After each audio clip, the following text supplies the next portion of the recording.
Hey Simon, it's Walker Robinson with Remax Premier. I thought I would help by putting a face to a name, and I think I'm going to be able to cover a lot more of your questions a little easier if I were to do this via audio and video versus just having you read that home buyer guide that I sent you. Truth be told, I send it to almost all my clients, and I'd say the vast majority don't actually read it. It's one of the reasons why I make people come into the office, sit down with me, and kind of go over this in person. It's extremely boring. It's extremely dense. There's a ton of information, a ton of details. The purpose of this is not to have you sort of memorize and recall all of it. It's just to sort of create a base. So when we go through the process and you have a question, you're not totally in the dark asking that question. You'll already have some general idea of where you are in the process and kind of how you should ask the question. And almost everything that I go over here, I continue to go over throughout the process. And I give you a variety of different explanations that way to help break down and understand it a little bit better. So you have this little guy here, the buyer's guide, or guide for buyers rather. And I typically start this whole process out with my "Are you sure?" portion.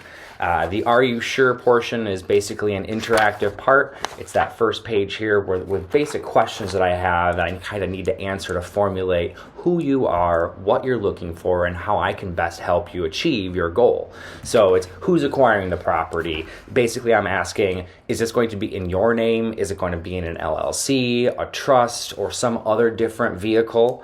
What kind of property are we acquiring? We have everything from condos in high rises or mid rises or low rises. There are single family homes, townhomes, and even a variety of other residential / commercial properties like multi-units where you have commercial on the first floor, residential on the upper floors.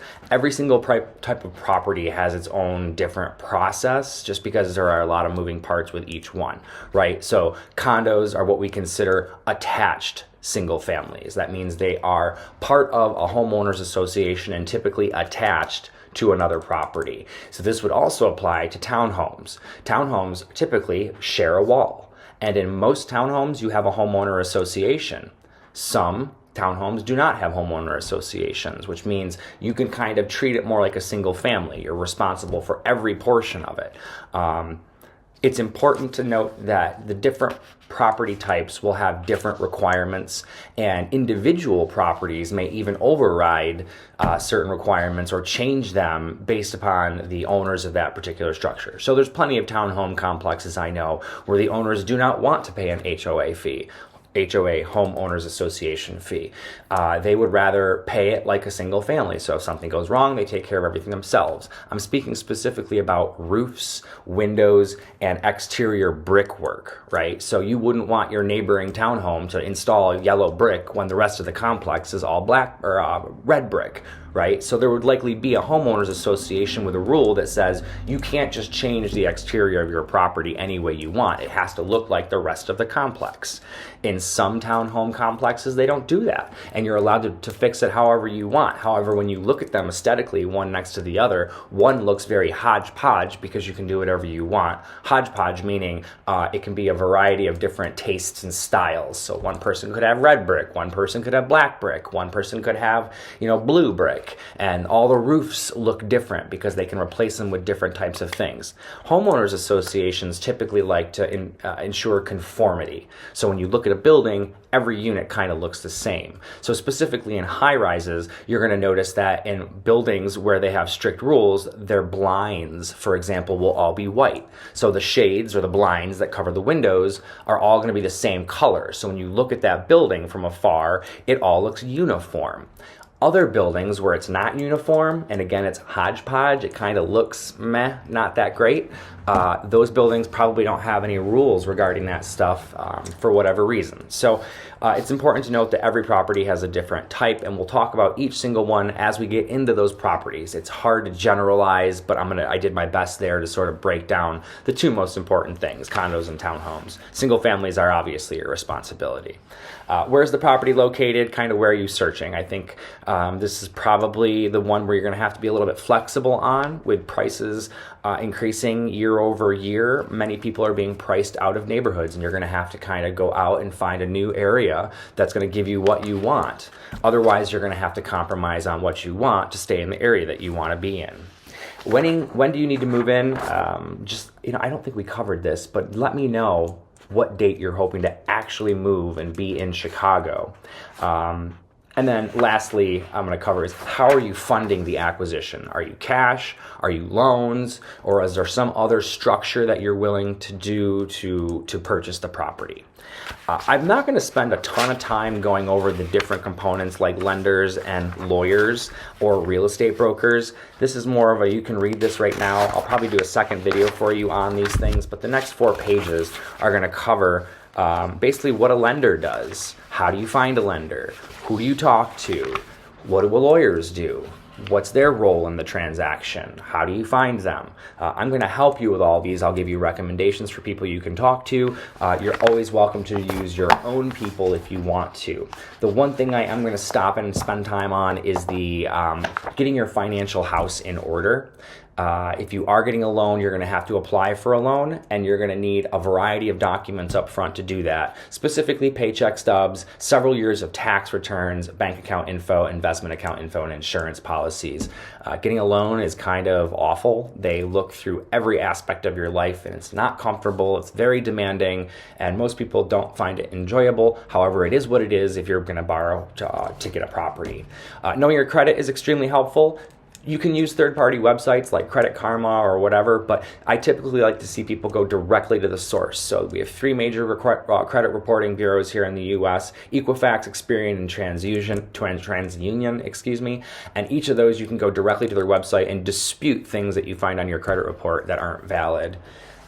Foreigners may not have a credit report. Consider getting an EIN, but there are other ways to purchase properties without those things. You're going to want to talk to your attorney about that, and if you are a foreign buyer, we need to get you in touch with the attorney sooner rather than later. Things to avoid when you are getting a loan: employment changes, applying for new credit, large purchases, using credit cards excessively, omitting debts or liabilities, financing appliances or furniture, large deposits and withdrawals, changing bank accounts, co-signing for anyone on a loan or a car or whatever, and then applying for new insurance policies. Basically, before you do anything with money or credit or loans, you need to talk to your lender. You need to talk to them and find out, will this raise any red flags that would cause me to not get a loan? So, for example, if you're getting a loan and you decide, I'm going to go out and spend $20,000 on new furniture and I'm going to finance it all, right? So you go out, you sign all their credit documents, and you've got your furniture ready to go. So when you close in a week, you're going to be able to have the furniture come in. Well, lo and behold, that week goes by, you get to the closing table, and the lender does one last final pull of your credit and then double checks your employment to make sure everything is still valid. And they find out, oh, wait a minute, you just borrowed $20,000. That's going to change your credit score. It's going to change your available amount of debt, which is going to change how much the bank is willing to give you. In those cases, if you haven't checked beforehand and you just do it, sometimes people just can't buy the property. They get to the closing table and they find out, the bank's not willing to give me a loan. So either I have to go out and try to find someone who will and correct the situation, or in some cases you can't correct it and you just can't buy a property. So those are things you just don't want to do without talking to the lender first. So hopefully with that little part right there, you're going to understand that before you really do anything and make any decisions to spend money or get insurance policies, you're going to talk to your lender. If you don't have a lender and you're paying all cash, you might still want to check with your broker, me, or the lawyer to make sure that you're not doing anything that might cause a red flag that would cause a hiccup at the closing table. The next few pages you can read yourself. These are what mortgage lenders do, what lawyers do, and then a little bit about myself, who I am, where I came from, my education. I'll give you a quick little 30-second snippet about me. I grew up in upstate New York. I was raised on a dairy farm for the first, I think it was 10 years of my life, and then we moved to a small city named Cortland, and then after that we moved back to the country in upstate New York, and we had a little tiny small farm where we raised Herefords and some chickens and 10 acres of land. It was wonderful. As a kid, you didn't really understand what the world was like, and when you're up there, you don't really get the experience of big cities. So after I left college and I was working as a manager for McDonald's at the time, one of my cousins gave me a challenge and said I'd never leave upstate New York and never leave the farm life. And I went ahead and I applied to college at Loyola University. I got accepted, so I came to Chicago. It was overwhelming. I had gone to one big city before, besides like Albany or Syracuse. I went up to like Toronto. I used to watch the Phantom of the Opera and the Pantages Theater. Absolutely loved it. That was the closest experience that I had to a big city. But I would go with a group of other kids on a school bus, so we didn't get to actually like leave and go do things. Once I was in Chicago, I was sort of immersed in urban culture, and it was overwhelming at first. But here I am, 20 years later, still living here, and now selling people on moving to Chicago because I think it's just such an amazing city. One page that's super important as we go along here is how is a broker paid? So a lot of people think that real estate brokers make a ton of money, and on the top line, the gross number, when you look at it, it does look excessive. However, you need to remember that this is a business for us. We are self-employed and we pay for all of our own expenses. So we're not like a W-2 employee. I don't have dental, I don't have health, I don't have retirement. I have to pay my own taxes. There's no help with anything like a company would help with. So all those expenses fall on me. Including working with RE/MAX itself. So you'll see a breakdown of exactly where that money that I get paid goes to. And it's important to note that I don't get paid right away. So all monies are paid directly to the real estate brokerage. I can't get a paycheck from you. I can't get a paycheck from closing. It has to go to RE/MAX Premier, and then RE/MAX Premier shells that money out to me. Before taking their cut, right? So you'll see I pay them 20% of any of my deal, and that's, depending on the price point of the property. And then I pay for all these different expenses. You can read through those and get a better understanding. If you have any questions about, that particular aspect of this, please feel free to let me know. So attorneys, they're not required, but they are compulsory. I highly, highly recommend it. It's extremely worth it. I got a guy I can give you $650 for the whole process. It's worth every penny and then some. Now, let's get into the actual process here. There's about 3 pages that sort of go through bullet point by bullet point exactly what's going to happen step by step. The first page of this is essentially a re-explanation of what we're doing right now, right? The first thing I have you do is come in and do an initial onboard consultation. It takes about an hour. I usually spend at least a half an hour on the lender, the attorney, and myself, so you have a good idea of who your team is and what we do and where we come from, right? So if we need to make any changes, maybe you need a different lender, maybe you need a different lawyer, maybe you even need a different real estate agent. I hate to say it, but it's true. I'm a old school kind of business person. I used to do business on a handshake. Now I'm required to have you sign something. However, whatever I do have you sign, you don't, or you can cancel it at any time with no fees. For me, I would rather you be happy and get the place you like than use me begrudgingly and then have to do a bad Yelp review about me because you weren't satisfied with the process. Now, 10, 11 years in business, I've never had this happen, but I think that's because I'm willing to let people go should they not want to not work with me. Good news is I don't think I've ever had anyone actually leave me. And usually if they do, it's just because they can't find what they're buying this year, and we end up going out next year and buying something. So we do the initial onboard, and there's a few things that we're going to cover about setting up your search I want you to consider very carefully. I'm going to spend a few minutes on this because I think it's super important to you. You're looking mostly at high-rise units, but one thing I want you to think about are garden units. If you find a garden unit, it means the unit is below the grade of the ground by at least 50%. So you're at least 50% underground. The more steps you take down, the lower the value goes. Most people don't like living in garden units. They choose to live in a garden unit because they want to be in that particular area. So they had to say, okay, well, I can't afford the first floor, second floor, or third floor, but I can't afford that garden unit to live here. So earlier when I talked about making concessions, that's what I mean. I need you to think about, maybe we go down to a garden unit if you really, really, really want to be in this particular neighborhood. Or if you're in a high rise, you can't afford to be on the 50th floor, maybe we get something on the third floor with no view if you really, really like that neighborhood. It's going to come down to what's most important for you, the view or the neighborhood. Fourth floor walk-ups. This is in a low-rise building, so you have 4 floors, and most low-rise buildings in Chicago are 3 stories. Once you get to that 4th story, it's a real hoof. You feel like you've done a workout. It's something most buyers will comment on when we are out and about touring properties, which is why I put it in here.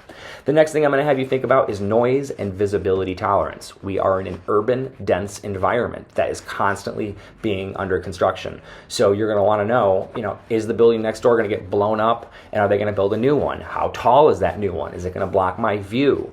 Noise in particular, I want you to think about between units, right? So in high rises, you have concrete between the units. So you don't typically hear your neighbors back and forth unless there's like excessive noise. With low-rise buildings, these are almost always wood structures in between. So you don't have any real dense material between the floor above you and your ceiling. It's usually a small space. Sometimes they insulate it, sometimes they don't. Sometimes in some buildings they'll have, specifically in steel structures. So this will be your mid-rises between 3, 4, and 10 stories. Sometimes these things will use steel as the bones, and then they will do like a small layer of concrete over steel for the floor. So it's not really, it's still concrete, but it's not as thick as what you would have in a typical high-rise. So you might hear a little more noise in those types of buildings.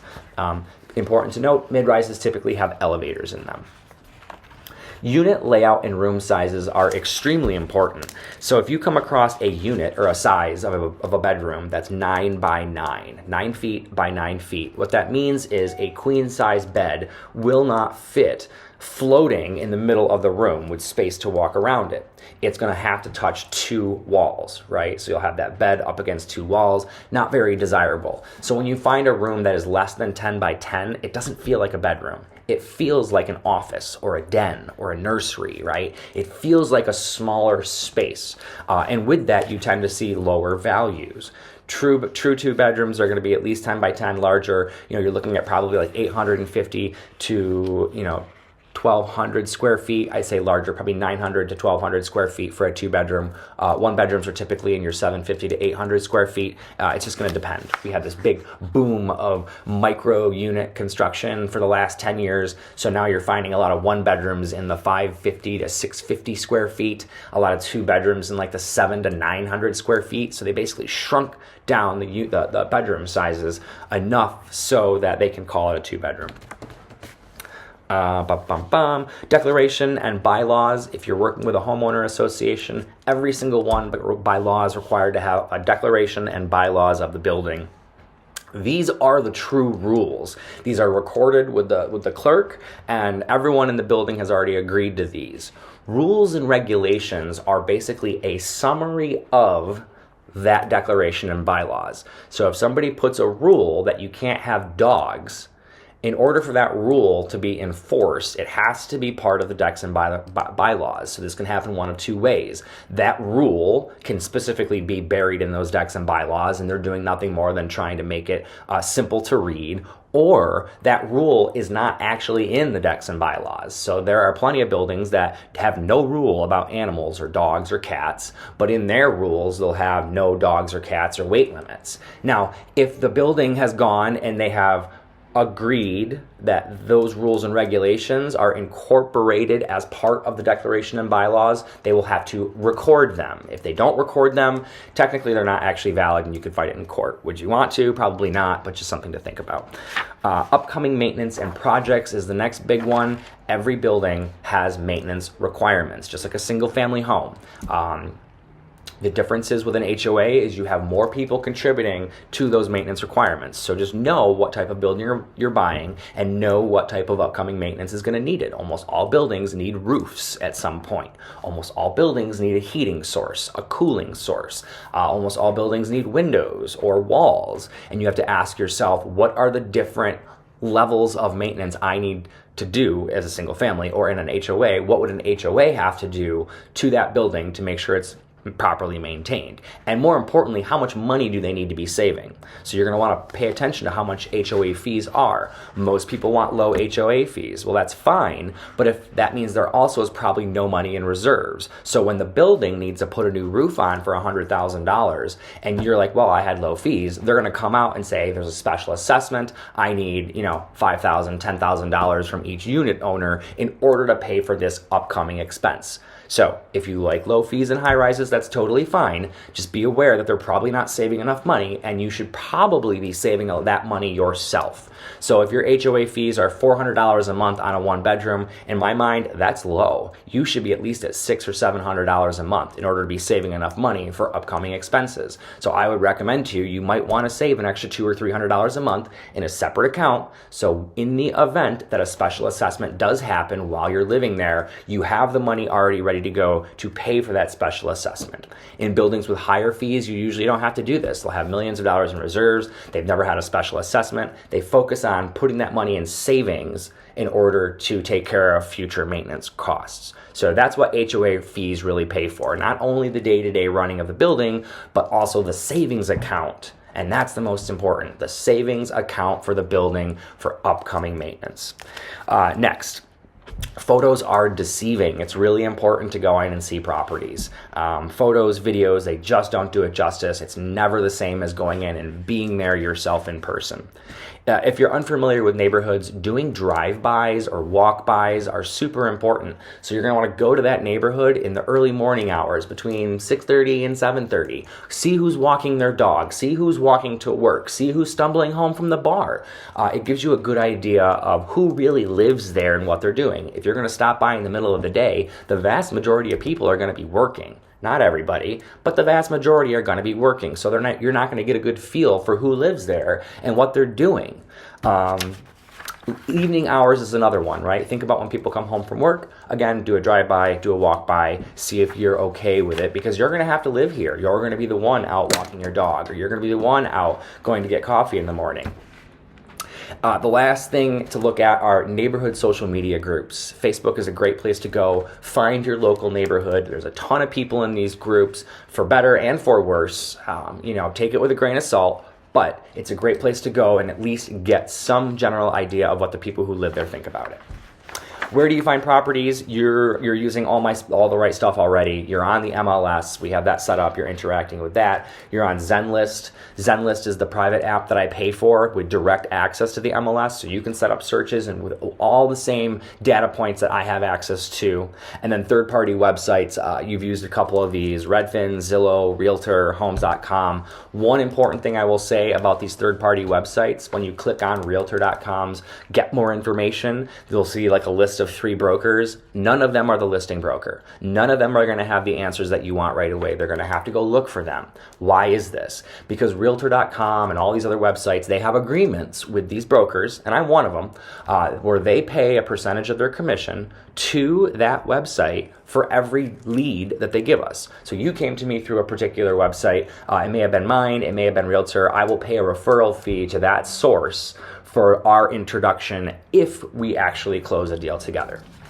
The referral fee depends on the different client that I work with. So with Realtor.com, I pre-agreed up front to pay 30% of all my deals to them.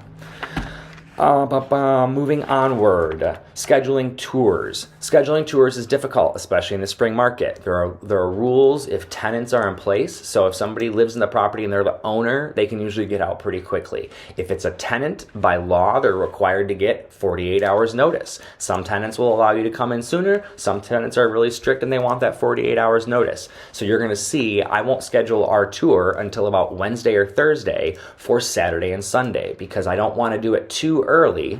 If I do it too early, the property might already be sold. right? And then I've made a schedule, and I have to go back and remake the schedule that week because we've already lost 3 properties and they're not available anymore.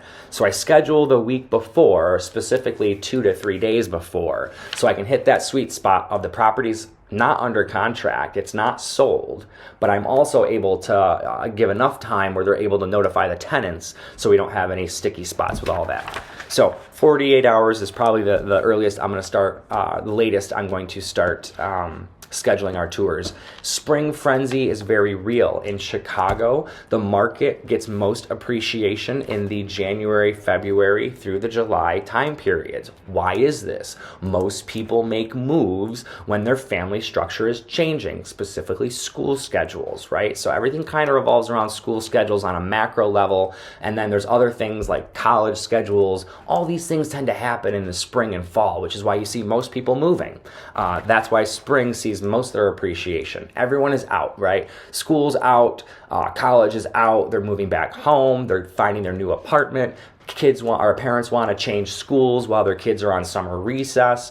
Leases are expiring. A lot of people with leases. The highest part of the rental season is during the spring market. Again, people are going to move over, right? The lease renewals come through and they don't want to pay that extra $200 a month, so they're going to go find something cheaper somewhere else. So you see a lot of turnover of leases, turnover of these. This is why you see most people out in the spring market doing a lot of their stuff. You will see a boom in the fall market, one last rush before college starts, and the snow falls, or the leaves fall rather, in order to get stuff done. So scheduling tours is something I'll focus more on as we get much closer to your date that you're actually going to go out on the road. With the tours, there's some etiquette that we want to have. Number one is being on time. So people are stepping out of their condos if they live there, specifically tenants or owners. They're going to walk away for 15 minutes while we do our tour. We have to be on time. If we're not, I need to let them know we're going to be late or early. Wearing comfortable shoes. On our buffet tours especially, we're going to see 6 to 9 properties in a 3-hour period.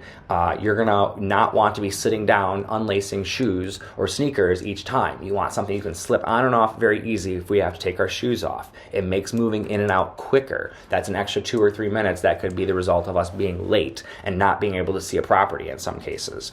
Do not bring pets on tours. A lot of people love their pets. I'm a pet person, love them. I grew up on a farm, love animals. We're touring other people's houses and they live there still. They may have allergies. Who knows what the case is, but we should not be bringing our pets into their homes. It's still their home. You don't own it. If you have a situation where you're required to have an ESA pet, please let me know and we can deal with that up front. But it's better to ask first than to just go in and do something. You would hate to make somebody sick because you brought your dog in and their kid was allergic to pets and they had a reaction to it, for example. Be respectful of other people's homes. It's not your home. If you had somebody coming into your home, you'd want them to be respectful of your stuff. Don't rifle through files. Don't look through, you can look through cupboards and cabinets and closets, but you don't want to be opening a desk drawer, for example, or spending too much time looking at the books on their shelf or looking at all the family photos they have. Most of these people will remove these things anyways because you want buyers to go in and focus on the space, right? You don't want me to I don't want you to focus on the life of the people who is living there. I want you to feel like, hey, could I live here or is this not for me?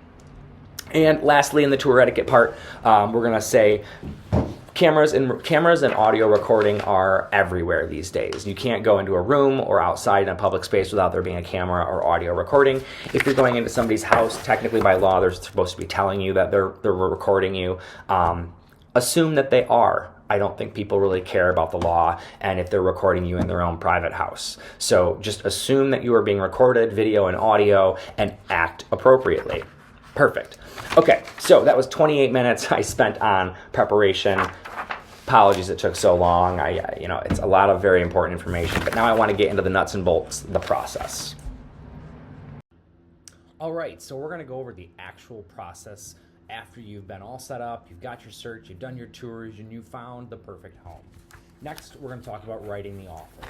Once you identify a property that you like, I'm going to go ahead and I'm going to do a market analysis on that property. I'm going to go back and look at the history, put together a little PDF, give you as much publicly available information that's out there on the entire history of the property, and then I'm going to look at it from a seller's perspective, like an appraiser, and I'm going to give a value of that property. And typically an appraiser is going to pull 3 comparable properties that sold in the last 3 months within a half-mile area, and we're looking for properties that are apples to apples comparison. If there's a difference in one property versus the other, I'll make an adjustment for whatever an appraiser might give you. For an example, if you're buying a house that has 2 bathrooms and the comparable property has 3 bathrooms, I might need to subtract $5,000 or $10,000 in order to make that comparable property more comparable to your property. Ultimately, I come up with a range of pricing. It's not necessarily a specific number. It's usually closed comparables after adjustments closed in this range.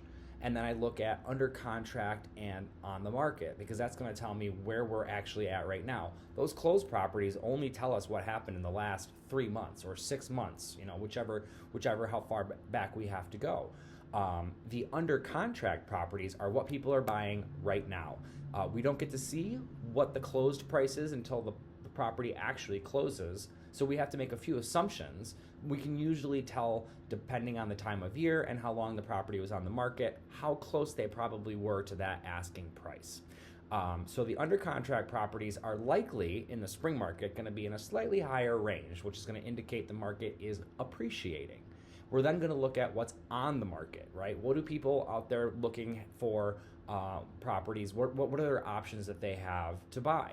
And if that range is even higher, that's a third indicator that the market is in an appreciating market. So if you find a particular property, I'm going to say, okay, if we overlay all these different ranges, we're going to come up with a general range for this particular property. It's going to be slightly higher than most of the closed comparables, maybe slightly lower than some of the under contract and on the market.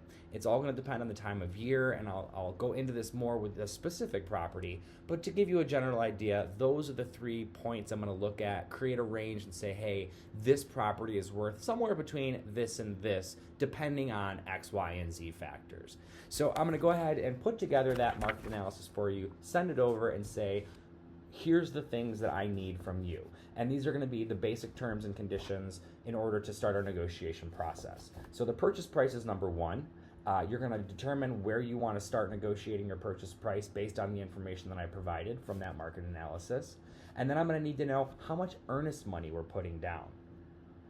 Earnest money is sort of like a deposit, although all that money goes to the closing at the day of closing or the day before closing, and it's used towards your down payment on the property. But for the time being, it will be held in an earnest money account by either the brokerage or the title company in order to, again, go towards the down payment at the end. Earnest money is usually done in a couple different ways. There's usually an initial earnest money, somewhere between $1,000 and $5,000, depending on the situation. And then we see an increase of the earnest money, usually about 2 days after the attorney review period is over. I might go into that in just a second, but just keep that in your mind. You're going to have your initial earnest money and then your increase of earnest money, which will all be sent to closing, the title company, and applied towards your down payment or towards your purchase.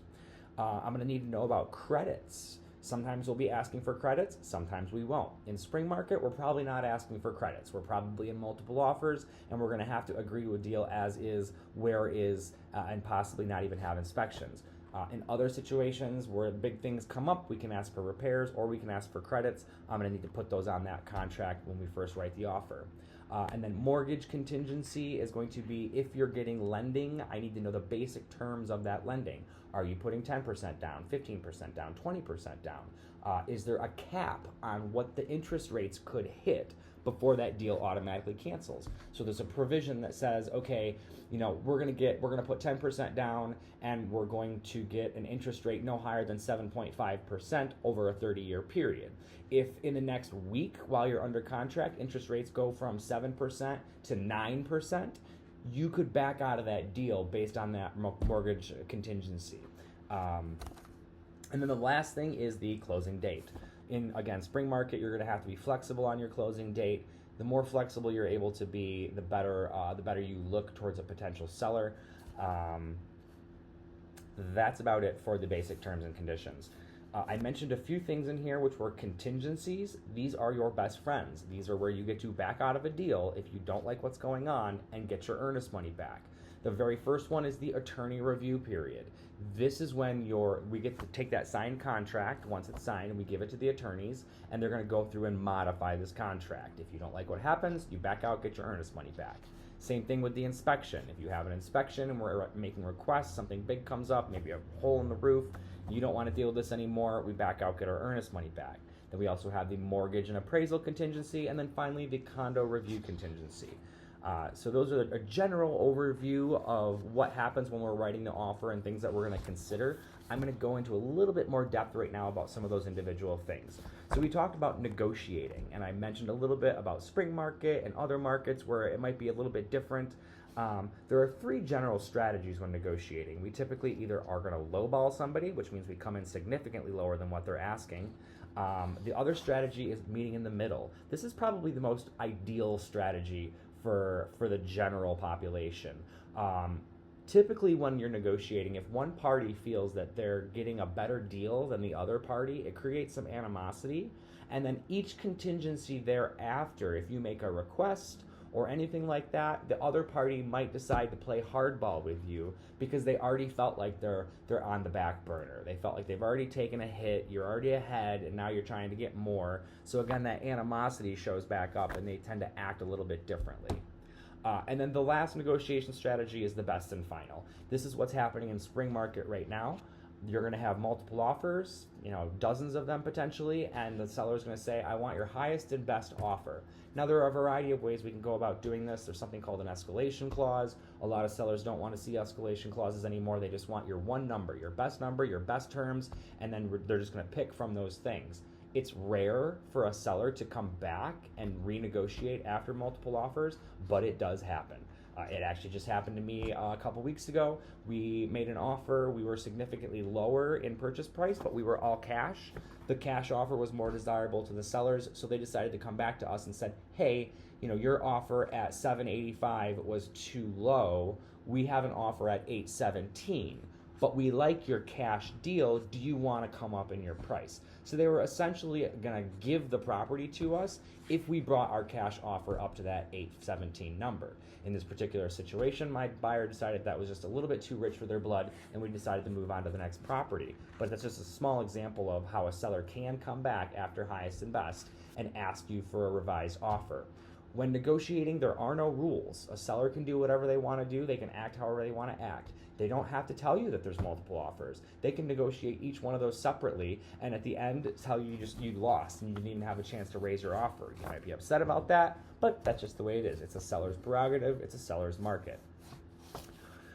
Now let's move on to the accepted offer. We talked about the negotiations, writing the offer, negotiating back and forth, and now we finally came to a conclusion and we have a signed offer. Once we get that signed final contract back from the seller and it's executed by both you and the seller, we're going to send that over to the attorney so they can start their attorney review period. There's that contingency again. So they're going to get 5 days or 10 days, I can't remember, it depends on the contract. They'll get a period of time that they're going to go through that contract and they're going to dot the I's and cross the T's. Essentially, they're going to change the language to make the deal better for you. Those letters are about 1 to 3 pages long, depending on the attorney and what they're going to be asking to change. That letter goes then over to the sellers, and the sellers are either going to agree or they're going to negotiate on those individual points. If you come to a point where you're unable to negotiate a particular term, and these are typically outside of the terms we already talked about, right? The real estate contracts are somewhere between 8 to 12 pages long. There is a 4-page contract that we don't see much anymore, but the multi-board 8.0 is somewhere around like 10 or 15 pages long, and it has all these different paragraphs and all this language. So there's plenty of stuff for attorneys to go in and try to manipulate and change. Once you've actually come to a conclusion and the attorney review period is agreed upon by both parties, you're going to remove that contingency, and after that contingency is removed, you're going to increase your earnest money. So if you've agreed to increase it to 5% of the purchase price, you're going to write a check or wire the money or send it via Zelle, maybe even carrier pigeon, whoever. However the seller wants it or the listing broker wants it, we're going to get that money to them to continue on the path.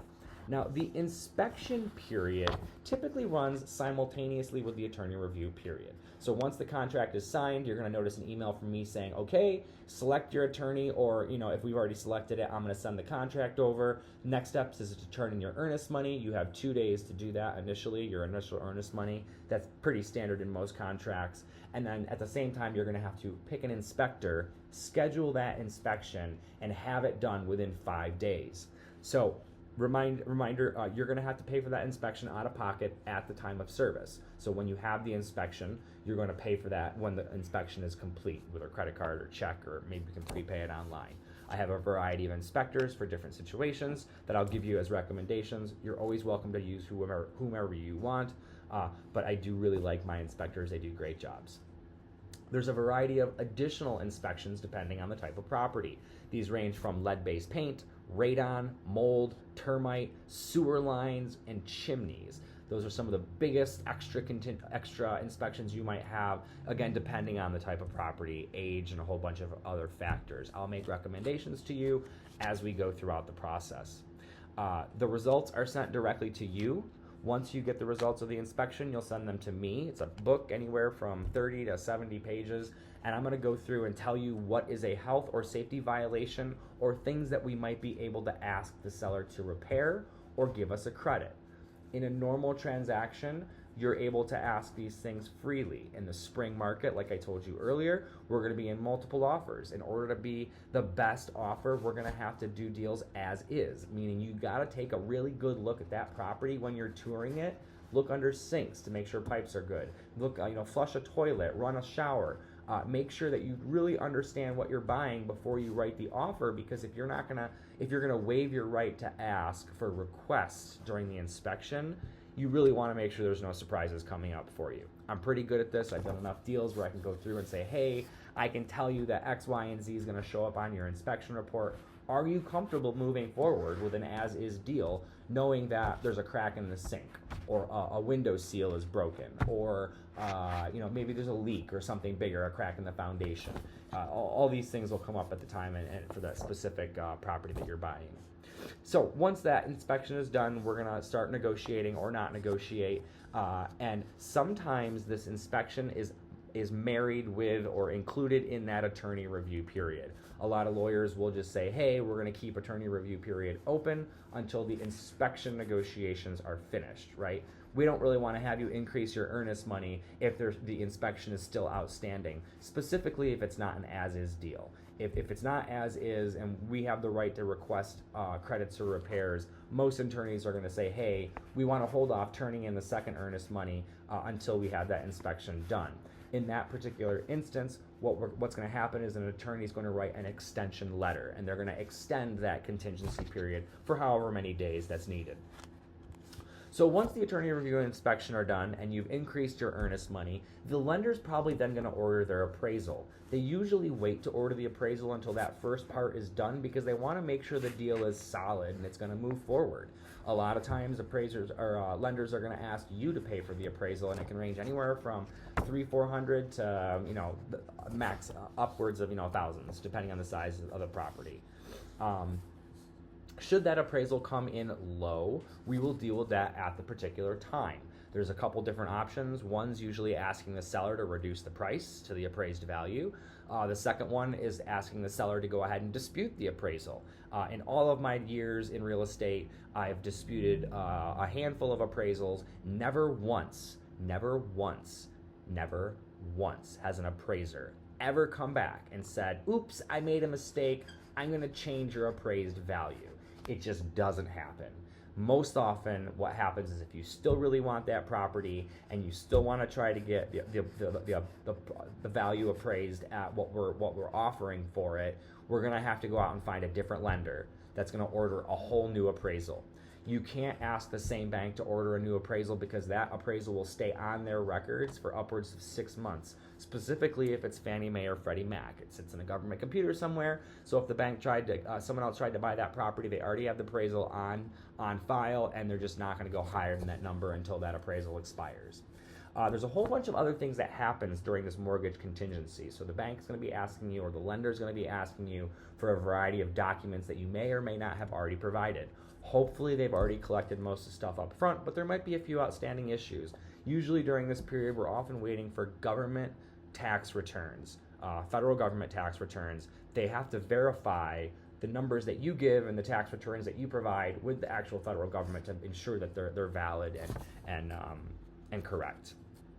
So once they get all of that stuff together, they're going to have a nice little file for you, and they're going to send that file over to underwriting, where underwriting is going to go back through everything with a fine-tooth comb and make sure everything is all set to go for the closing day and funding of the property.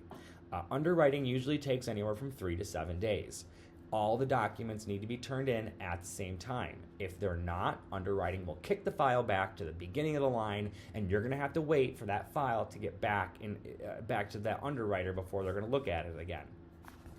Really important to get the documents to the lender that they request as quickly as possible, because you don't want to have underwriting having to kick you back and potentially delay your closing by a couple days or maybe even a week, excuse me. I've seen it happen before. It's not terribly common these days. Lenders are really good about that, but it does happen. All right. So once the underwriter clears, well, this is another overlapping contingency again, right? So your mortgage contingency and underwriting is going to be happening. Part of that at the same time, there's a condo document review that you get to complete. So if you're buying in a homeowners association, there's a law in Illinois that says you get to review certain documents, and you get 5 days to do so, I believe, and then you either get to move forward or back out. So the seller will need to provide you with the declaration and bylaws, the rules and regulations, the current year actual financials, the current year budget, and then the previous year income and expenses that the association had. They're also going to have to give you something called a paid assessment letter. Many buildings don't have this readily available, and it might not come until a couple days before closing. Sometimes it doesn't even come until closing day. People get worried about this and nervous. Don't be nervous about this, because if there's anything on that paid assessment letter you don't like, that's part of condo review. So you can move forward and not necessarily waive condo review, but you can say, I'm going to waive it, but the fact that I haven't got the paid assessment letter, and it's contingent on that. Oftentimes the PAL, the PAL, or paid assessment letter, is going to have things like, this is what your association fees are every month. These are what the projects are coming up in the building. And here's what special assessments if they're going to be levied. If you get to that point and we find out there's a special assessment coming that wasn't disclosed to us, that's going to be a big problem. You could, number one, back out and get your earnest money back. Or number two, we can renegotiate again. Maybe you still really like that property, and the fact that they're going to charge you $10,000 for upcoming work isn't necessarily a huge deal to you, but you shouldn't have to foot the bill for that whole thing. But the seller shouldn't have to foot the bill either for work that hasn't been done and they didn't get to enjoy. A lot of times we try to meet in the middle negotiation, say, hey, Mr. Seller, you pay half, I'll pay half, and we'll move forward. There's that I love that meet in the middle thing, because it makes everyone feel good, warm, and fuzzy, and usually it's the best path to go through. The last part is a sales and lease package. Most large high-rises are going to have a package that you're going to have to fill out with a whole bunch of information. You're going to feel like you're doing this stuff for the lender all over again, but it's for the homeowners association. They have to have a whole bunch of stuff on file. Not much we can do about this. You have to do what they want, otherwise you just can't get in the building. This is also where you're going to find out if there are fees need to be paid to the building. So a lot of buildings will have move-in fees, administrative fees, elevator fees. The fees can range anywhere from a couple hundred to several thousand. It just depends on the building and what they're doing. So once that condo review period is over and the mortgage contingency is removed, we're now going to move to the underwriter's going to tell you you have clear to close. And this should be the end of your document collection period. All the work that the lender is going to do should be done, but they might hold one or two things back and say, I'm going to give you clear to close, except for I need one document, and then so the deal is still contingent upon them getting that document, but more often than not, they're just going to give you a straight clear to close and say you're good to go to the closing table and we're good to fund this property. The path from clear to close until closing is usually only about a week. Sometimes we don't have much time at all. So at the very end, there's a whole bunch of stuff that goes on. Once the clear to close is received, the attorney is going to request a water cert or a water certification. This is basically getting the city to say that Mr. Seller, have paid, or that the seller has paid the water bill up to date. We had a whole bunch of problems going on for a while in Chicago where owners weren't paying water bills and they were racking up hundreds and thousands of dollars, and then properties were selling without that water bill being paid. And then the city tries to go after the new owner for the water bill. Now at every deal, they're requiring a water certification to make sure that they get their money. The attorneys are also gonna circulate a settlement statement for your review. There's a law that says you have 3 days to review that final settlement statement before you actually go to closing. In certain instances, lenders can speed this up, or attorneys can speed this up or waive this. Not very common. There's a whole bunch of things that you have to do, sign off on in order to do that. But usually you get 3 days to review those numbers before you can actually go to closing. And then lastly, the attorney is going to go ahead and coordinate the closing with the seller. In Illinois, the seller is the one paying for the title insurance, so the seller is going to pick the location for the title company. Sometimes they give us an option, other times they don't. More often than not, they're willing to work with us and pick a closing title company that is close to you, so we're not traveling an hour out to the suburbs in order to go to a title company. The last few days prior to closing, there's some things that you're going to want to do. It's a nice little list here. Get your homeowner's insurance. The lender's going to require you to have that anyways, and if you don't have that by the time you go to the closing table, they're going to buy it for you, and they're going to charge you for it. Home warranties are nice to have, especially when your appliances are a little bit older, specifically your mechanicals. Having to replace a furnace can be upwards of $5,000. Home warranties are usually between $500 and $750. They go for a year or 2 years, and oftentimes the deductible is somewhere around $250 to $500. I think you can get higher deductibles, but if they can't fix it, they're going to have to replace it. Some of my clients love home warranties. Other ones think it's a complete scam. 50-50 for me. You're going to want to change your mailing address ahead of time. You're going to schedule all your utilities to transfer over. In Chicagoland, we have 2 basic utility providers. Your electric is by ComEd, COMED.com. ComEd stands for Commonwealth Edison. And then your gas is going to be through Peoples Gas. I think it's peoplesgas.com. Your utilities can be transferred and or service started online. So you just log in online, plug in your address, say start service on this date, and you can set that up and have it ready to go. So as soon as you close on that property, the utilities transfer over immediately. And then a day before or 2 days before, you're going to be sending your final complete funding to the closing table. So whatever balance is due, the attorney is going to tell you to send a little bit more money than what's due, just for in case there's any surprises. You will wire that money the day before. And if I haven't mentioned it yet, whenever you wire something, before you initiate that wire, physically call the other party and get verbal confirmation that the wiring, routing, and account number are those numbers that are provided to you. Wire fraud is becoming very real in real estate. There are all these scams popping up telling you, oh, it's time to wire your earnest money, and they give you instructions, but it's to some place over in Africa or Russia or who knows where. Again, physically call, get on the phone, speak to a person and say, hey, is this so-and-so at Chicago Title? Can you verify the account number and routing number? Always important to do that. Always do it with attorneys or anyone you're going to be wiring any money to. So on closing day is when it all happens. We're ready to get the keys to your house and for you to move in. But before we do so, we're going to do a final walkthrough of the unit. Why are we doing this? I want to see the unit in the same condition that we last saw it. We don't want you closing on the property only to go back to it and find out that the tub is leaking and you now have to file an insurance claim. So final walkthrough happens usually 1 hour prior. Sometimes I will do it the night prior if we're going to be closing super early in the morning. Not a big fan of that. I still like to usually do it about an hour beforehand and then have you go directly to closing to sign all your paperwork. Again, we're looking for the same condition. If we're asking for repairs, I want to know that there have been receipts provided. Those will be at the closing table, and it has to be done by a licensed and bonded professional. So we want proper work done for repairs. Credits are super easy. Those will be on your master statement if you request them. And then again, in Spring Market, there are no requests. Contracts typically call for the condition of the property to be in broom swept condition. So they don't necessarily have to mop the floors or patch, holes in walls. If you want certain things done, we need to be very specific with the listing agent when we go under contract. So if you're hoping the seller's going to paint something, don't think that they're just going to randomly do it. You got to ask them. All you can expect them is to just basically sweep the unit after they move their stuff out. When you go to the closing title company, you're going to have to bring your physical ID with you. They're going to take a copy of that, make sure everything matches all the paperwork. Your lender is one last time going to run your credit to make sure there's been no major changes, to make sure you didn't go buy any of that appliances or furniture and screw things up. Hopefully not a car or anything that major. That'd be epically awful. And then they're also going to verify that you still have a job. Believe it or not, there are people who lose their jobs before closing and still try to close. Once they find that out, they're not going to lend on the property. So keep all that stuff in good order.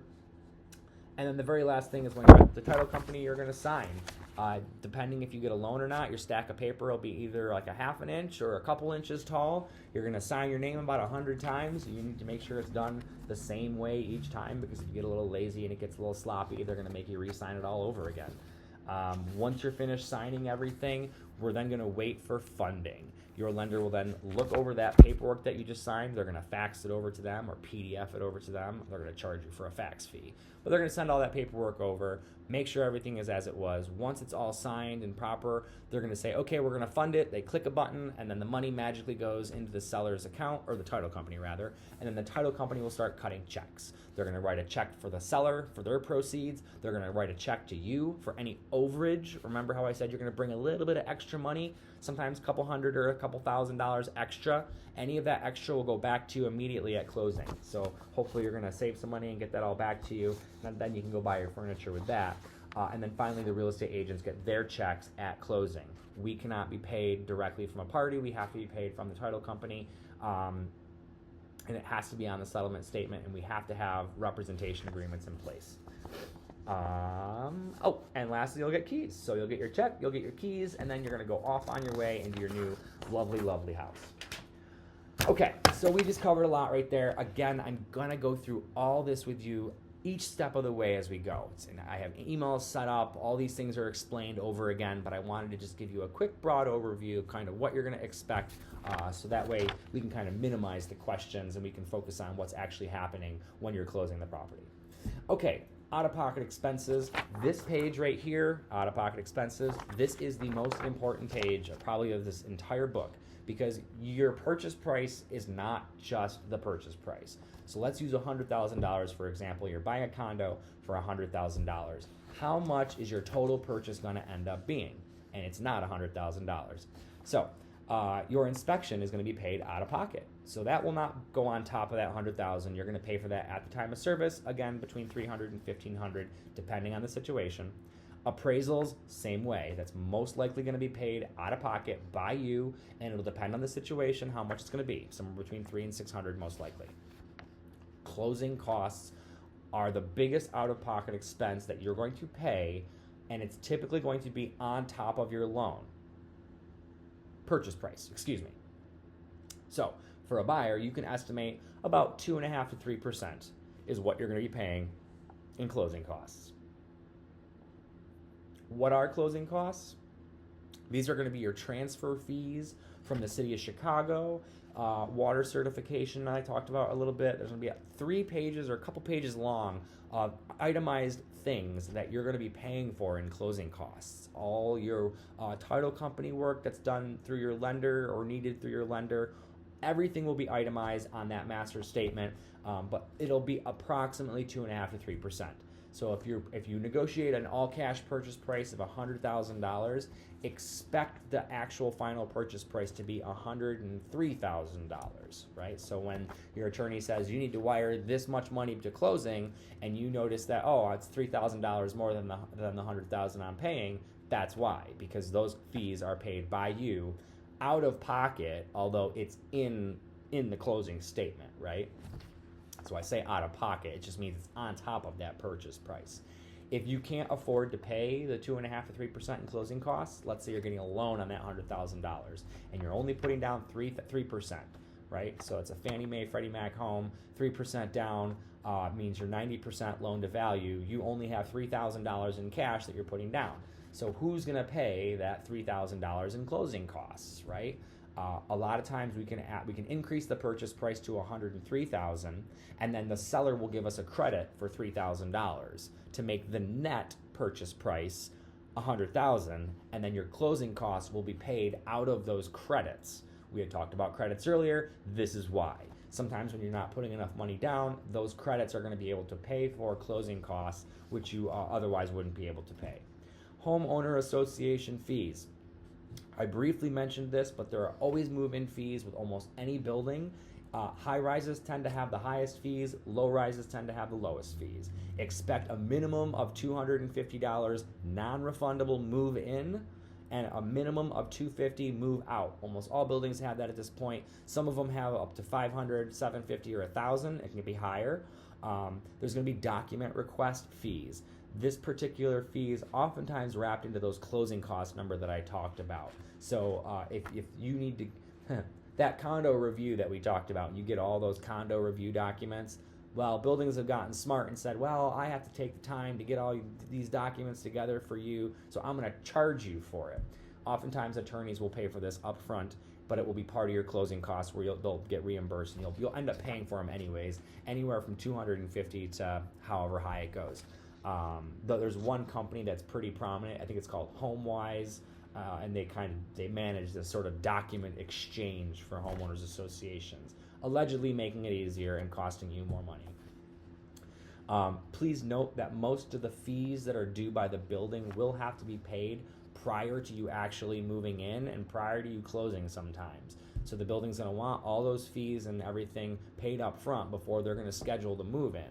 So if you're hoping to move in the day of closing, you're going to have to schedule with the building to reserve the elevator, and that needs to be done up front. So you're probably going to have to pay those fees a week or two or even 3 before you close on that particular property. In the event that you're going to buy a bank-owned property, a property that's in short sale, or a property that's in foreclosure, if it has a homeowners association fee, there are some laws that give homeowners associations the right to collect certain fees up front before you close. So this is going to be, and these cannot be wrapped into a loan. Remember before how I said you could get a credit for the closing costs and you could wrap it into the loan? You can't do that with these kind of fees because there's past due HOA fees, meaning the seller didn't pay the homeowners association fees for a particular amount of time, and the homeowners association can collect up to 6 months of those past due fees. So you'd have to pay those fees prior to closing on the unit, and they have to be paid in cash. You also might have to pay legal fees. So if the homeowners association hired an attorney to go after the previous seller to pay those fees and they never got reimbursed for it, they can sometimes tack on that legal fees and then any late fees that are associated. So depending on the situation, you could potentially owe 6 months of late fees, all the legal fees, and the actual homeowner fees themselves that weren't paid. Oftentimes, because you're buying something that's bank-owned in a short sale or in foreclosure, you're getting a great deal, and having to pay, $3,000 or $4,000 out of pocket up front isn't a huge deal. You'll make it up on the other end. But just be aware, before you make those payments, that's the risk involved. You could pay those fees, and if you decide to back out at the closing table, you don't get those back. They don't come back. Once they're paid, they're not coming back. Your broker fee. How do I get paid? So we talked a little bit in the last round about how a broker gets paid and how it all breaks down. But essentially, my fee is more often than not paid for out of the proceeds of the seller's side of the transaction. So on that settlement statement, there's going to be 2 sides. You're going to have the seller's side, debits and credits, and you're going to have the buyer's side, debits and credits. Typically, both real estate firms will be listed, the seller's agent and then me, and then the fees each of them charge. So up front, we negotiated our fee. I told you it's 3%. I have you sign a buyer representation agreement.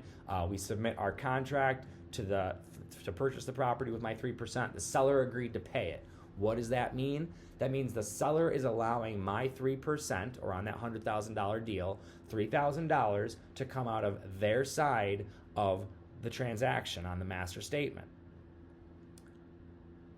It gets really sticky here because I want to say the seller's paying for the fee. It's not necessarily the case, right? Even though my fee is coming off the seller's side of the statement, all that means is my fee's coming out of the seller proceeds. But without you funding the transaction, the seller would have no proceeds. So ultimately, you're going to pay one way or the other. Sometimes it's better to pay my fee outside of closing. We'll negotiate a lower purchase price, and then you will pay my fee on your side of the ledger. So on that $100,000 deal, for example, you say, Mr. Seller, I want to pay my broker fees because it's going to cost you less in closing costs having that lower purchase price, right? So you're going to say $97,000 is what I'm paying. I'll pay my own broker fees, and then you would pay for it on your side of the statement. So when you write that check to go to closing, before you go to closing, it's going to be a little bit higher because all that is baked into the cake. Hopefully that's kind of easy to understand. I know it can get a little bit muddy, but if you have more questions about it, let me know and I'll spend more time on that situation for you. And then very lastly, your attorney has to get paid. You may have paid them out of pocket up front. More often than not, they get paid out of pocket at the end of the transaction. If you need to have it built into the transaction, just let them know, and they're more than happy to do that. So once again, out-of-pocket cost, the most important page of this whole book. Hopefully you'll go back and review it and remember that sometimes you have to pay for things out of pocket, and it's not all included in that purchase price. It's not all in that $100,000. So to help you with that, there is one more page in here that I give a basic breakdown, and you can plug in your own numbers. So you can plug in broker fee, closing costs, legal fees, out-of-pocket expenses, and you can kind of do the math nice and easy. There's also some nice date slots here. So when you write your contract, you can write the date down. Okay, I need to make sure I turn in my earnest money by this date, and I do this by this date. This is just for you. It's not for me. I'm going to email you anyways and let you know when things are due and what comes next. Very lastly, before we wrap up here, I'm going to go over the not so fine print and what you can expect from me. We talked a little bit about what brokers are supposed to do, and there's that page up in the first part of the book that talks about me and the legal things I'm required to do. But this is a little bit more of the what happens behind the scenes and kind of how the sausage is made. Number one, you only get honesty and no spin from me. I know people like to think real estate agents are salespeople. I am not a salesperson. I'm a horrible, horrible, horrible salesperson. I will walk through a property and I'll be so honest with you, you will more often than not want to buy that place. You got to really love a property if you're going out to look at it with me, because I'm going to tell you up front everything that's wrong with it, everything that you can expect to come up, because I need you as my client for life. I want you to come back to me to sell this property. So if I were to sell you a property or convince you that you should buy something and then you turn around and find out you hate it, guess who you're not calling to sell the property? Me. So all you're going to get from me is honesty and no spin. Once again, reminder, you can always cancel our buyer's agreement at any time with no fees. I would rather you be happy than me getting a bad Yelp review doing major damage to my business. We don't just go see properties. I hope you can tell from how we've worked so far. I make you go through this onboarding meeting so you have a great idea of what you're getting into. I make sure you get a pre-approval if you're getting a loan so that you have an idea of what your maximum budget is. There's no point in going out and falling in love with a property if you can't afford to buy it. Unfortunately, it happens sometimes when people move a little bit too quickly, and then once you get disappointed because you can't afford a property, more often than not, you end up just not buying a property and going to rent something. Or you end up being begrudgingly closing on something else, never really completely feeling that you got a great deal or that the broker was really looking out for your best interest. So I really like to make sure that these things are done up front and we have a good idea before we go out and look at properties. We did talk a little bit about tours, doing the buffet tours. This leads me into the showings often require 24 to 48 hours notice. And in the spring market, we got to get in as fast as possible. Sometimes you might want to wait until next week when you're in town, or you might want to wait until something else happens. No, I'm going to tell you, look, the property just got listed. It's going to go into multiple offers. If you want a real shot at it, we got to get in right now. If you can't get in, I will get in and I'll take a video for you. I'll give you a link to my YouTube. You can see some of the properties that I've gone through for people and how I tour properties. What are the things I'm looking for and what are the things I'm going to say to you? You'll notice I'm quite honest. Weekends are the busiest time for real estate agents, specifically for me and specifically in the spring market. I will offers that are submitted typically during the weekend and multiple offer periods won't be responded to until Monday. Why is this? Because they're going to try to go out there and get as many offers as possible, pushing it into the multiple offer situation. Unless you got a really great offer on the table, it's pretty rare that they're going to accept it right away. And if you want to go out, I do need a little bit of advance notice for showings. Not only for my schedule, I try my best to make sure you never know that I'm busy, but I really want to make sure that we're able to give enough time to any tenant or owner who's in the property. Next, lowball offers. We talked a little bit about this, but read the room. I've said this numerous times now. We are in spring market. It's multiple offers. You're waiving inspection. You're waiving appraisal. You're basically giving up everything and your firstborn. If you try to come in and lowball somebody, it's not going to go well. I'm going to tell you up front when that happens, and I'll let you know when you can lowball. There are plenty of times when people overprice their property, and they should get knocked down a little bit. But again, not when you're fighting in multiple offers. That's just not going to happen. You need to know when to negotiate and you need to know when to put your best foot forward. Team member follow-up is keeping everyone in line. Oftentimes, after we go under contract, they think my job is done and I'm not going to do anything. Not true. I am monitoring every step of this transaction. I'm watching every single email, every document that goes across. I'm reviewing it, and more often than not, I'm sending you an email with my thoughts. I cannot tell you what to do. I can just give you advice. So when an inspection comes through, I'll mark up that inspection. I'll say X, Y, and Z. Here's what I think. You decide what you want to do, and when you're ready, go to the attorney, and they're going to formalize it. The attorney formalizes everything. I can't go out and I can't negotiate after we go under contract unless I have your permission and the other side is willing to do that. Sometimes me and the other agent can negotiate. More often than not, you're going to find the other agent saying, don't call me, tell your lawyer to submit it in writing. And then very lastly, when you can reach me, my coach says I have to be reached. I have to set some boundaries for myself. I used to just work whenever, and honestly, I still kind of do work whenever. But ideally, Monday through Friday, I'm in the office from 6:30 until about 11:30. It's the best time to reach me. And then after 2:30 to 7:30 is when I'm usually out doing showings. More often than not, people are off of work, and this is when I have to sort of get around to them. I do try to respond to everyone by the end of the day. Phone calls are the hardest. Emails are the easiest. And then I like to break up my communications into 3 different categories. If it's a quick question, hey Walker, can we get into this property on Saturday at 2 o'clock? You can text message that to me. I don't need a phone call for that because it's going to take me time to go out and request that showing. You don't need to email it to me, but you can. I like things, longer things in email so that I have an ability to go back and read on them, and sometimes even to remind you, hey, this is what we discussed. Most property tours happen on the weekend, so my responses may be delayed. And then lastly, I will almost always respond to communications by the end of the day. Oh, that's what I just said. So here's the lastly part, right? The not so fine print and my expectations of you. Yes, I have expectations of you too. I will bend over backwards for my clients and I will do anything I can for you. But I do expect 4 basic things from you. 1 is to be responsive.